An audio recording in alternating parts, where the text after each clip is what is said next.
Hey guys and girls, Bored Now's television reviews back with another video, and on this video I finally returned to Jessica Jones season 3, and it's going to be episode 8 of season 3, and it's called Camera Friendly, or aka Camera Friendly. And sorry to the Jessica Jones fans who follow this channel, then it's been so long. I didn't actually realise it'd been so long. I looked and it's actually the end of July since I last did a review, so I'm sorry about that.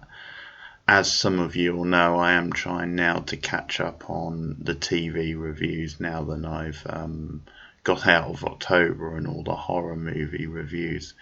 I'm trying to really get on top and finish off the many TV shows that I started, or at least the ones which I'm definitely doing all the way through. So this is one Jessica Jones season 3. I'm up to episode 8 now, so I'm gonna next few weeks hopefully stay on top of it and finish it off, because it's been an intriguing third and final season. So Camera Friendly, it's interesting coming off the back of the last episode. I think it's a very solid episode. It builds on a lot of what the season has been sort of looking at, a lot of the themes to do with social media and to do with press spin and kind of, this back and forth, this cat and mouse game between Jessica and Schlesinger, the main villain of the season. And it's this intriguing thing where Jessica in this third season is learning to be more savvy, learning to play the games, or learning that you have to do things a certain ways sometimes to achieve results, no matter how much your vengeance or your emotions drive you on to just go out there and do it anyway. Sometimes you have to think about the bigger picture, and that's kind of the contrast with her and Trish. Trish now in this season is acting more emotive and more towards the way than Jessica maybe used to act. So I kind of like the role reversal. It again shows good sort of character growth. But so a lot of this episode, in a way, not a lot happens plot wise, but it's a lot to do with the back and forth and the cat and mouse game between Gregory and Jessica, and to do with, as I said, social media and how that's used as a weapon in nowadays. So, I mean, Costa is working with Jessica. They're trying to get a warrant, to do with the body, and trying to find out the potential next victim. And things are complicated because of Trish's, the whole case against her and the media backlash. So, Costa's office is sort of doubling down on that sort of thing. But it's throughout the episode we're seeing him trying to get that body so they can obviously use it for evidence, and they're trying to find out the next victim, the next potential victim, because Schlesinger has this sort of list. And this is where the cat and mouse sort of comes into it, because he's left his apartment and they're trying to track him, and he's teasing them on social media, essentially trying to hint at who the next victim would be. But essentially it's also a mind game, because he's using social media videos and what have you to really put the heat back on Jessica. So she's working with the vigilante, which of course we know is Trish, and she's the bad guy in all this.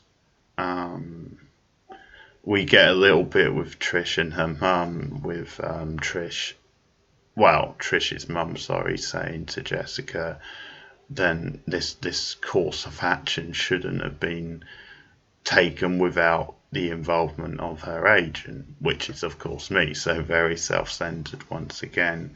But we see again, and there's more clashes within the family between Trish and with her mother, which becomes important at the end of the episode, which I'll get to. Full spoilers, of course. So the end of the episode actually was a bit of a surprise, so I will get to that. So we get back and forth between Jessica and Schlesinger on social media.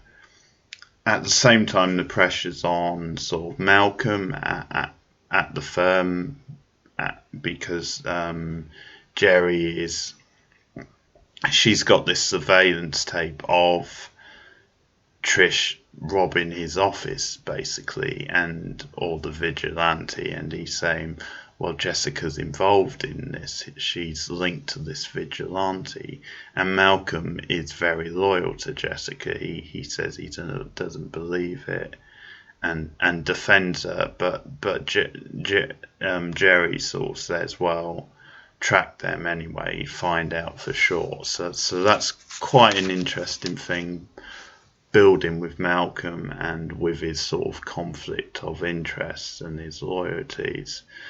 We see Trish being very proactive again. We see her at this at like a food court where they suspect Gregory might sort of strike next. She's questioning like the sort of counter person for information, and again it just showing more the desperation of Trish, that scene. One interesting development is that Costa and Jones go to Gregory's apartment and they actually find someone else there watching TV. So we actually so that's one way that Gregory has duped them, because he's actually paid someone to sit there watching TV, which tricks them into thinking that he's still home. So they've lost time while he's out and they think he's still in. So we're sort of seeing again this cerebral, really smart side to Gregory, where he actually comes up with these schemes and actually goes to the lengths of paying someone to act as his double. And obviously that's when it ticks them off that he's out.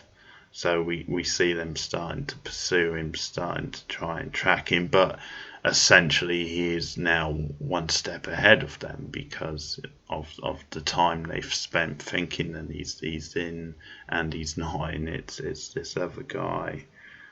And we get more videos as they narrow it down. So Jess decides then the way to counter this is actually to go on TV, to actually do an interview and to set the record straight.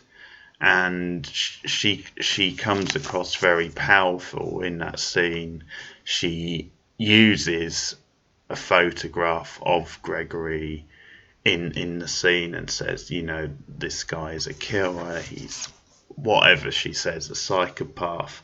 But she actually shows the photograph of him on TV, which, you know, is going out on a limb, because at this point it's only really her and a couple of other people who know that it's Gregory, and this is obviously not. This is putting it out there for the first time, and it does prove very successful because, no surprise, it sort of goes viral. But again, it's more kind of going into murky areas as far as Jessica goes. It's sort of showing this, then there are many grey areas. It's showing then, yeah, sometimes you do have to play the game to get results. So Jessica has kind of stooped to Gregory's level by doing this, but you can see why, and you can understand why. It's almost, yeah, kind of what's good for the goose is good for the gander. One thing I will pick the episode up on, which I thought was a bit of a lame sort of thing, is that we see later Schlesinger, or Gregory as his first name is, just returns home, Um, and it's just revealed really then he was just playing them. Then he did this whole thing just to make them think that he was going to kill someone. So obviously it's an elaborate sort of thing because he went to the trouble of hiring a guy to make them think he was still in. But then he obviously was out, so that then forces them to try and track him. But it seems like he was just literally playing mind games, just playing them. And although you can understand it, and although you can believe that Gregory would probably do that, he's the sort of character who would do that. I think just as a plot thing, it's a bit unsatisfying. It's a bit cheap. It's a bit like it's just biding time in a way. So it's another way, as in, you know, when you've had this throughout the episode, you maybe expect a better payoff than that. So I thought that was a bit cheap from a storytelling point of view. The rest of the episode is very solid. I think the stuff with Malcolm and Jerry is very interesting. And again, we see more. This episode is so much about the media and manipulation, but again, Jerry really steps it up in at near the end of the episode because she actually gives the newspaper a quote saying that she will bring Jessica down if she is associated with the vigilantes. So really strong stuff that appears in the newspaper, and again it pushes Jerry further really into the kind of the unsympathetic, but also the kind of the murky side, the dark side, if you like, or certainly not on the side of Jessica, which she's sort of been teetering back and forth a little bit. But again, I think the message is about social media and the press and how things are spun and how powerful and important that's become in the modern world has been one of the strong points of the season. So all that stuff I think is done really well. But we come to the dramatic sort of end of the episode, and actually I suppose it does make the Gregory thing a bit more, give it a bit more purpose, a bit more sense, because Trish's mum is dead. She's been killed off. Trish finds her at the end of the episode, so that again raises stakes. I mean, I know Trish's mum is someone we've not seen that often, and it's not someone we're that invested in, but obviously Trish is a character we are invested in, or inferior. I know there's a lot of mixed views on Trish, but it is, she's one of the main characters at least, and we've spent a lot of. So obviously her mum dying, getting killed off by Gregory, we suspect, is a big deal. So that's sort of a twist because we thought he was out. He was gonna. I mean, it turns out his next victim was the mother, but so it is a surprise. It's quite a big moment when Trish comes home and finds her mother dead, and obviously Trish, being in her frame of mind, just wants vengeance, and Jessica tells her, or we see them talk over the phone. It's a really tender moment actually, with Jessica trying to console her, calm her down, and say, no, we must deal with this the right way.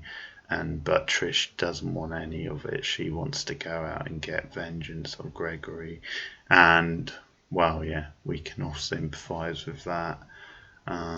Also, Caustic gets hold of the body, so that can sort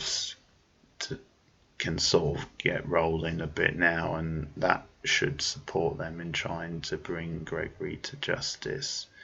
And more pressure, as I said, from the press throughout this episode. But again, things starting to build up against Trish. But yeah, the surprise ending was well done, and it does raise the stakes, which is important. So there you have it. That's episode 8 of Jessica Jones season 3. Let me know your thoughts in the comments below, and I'll be back with more TV reviews and other reviews in the coming days. Thanks for watching. Goodbye.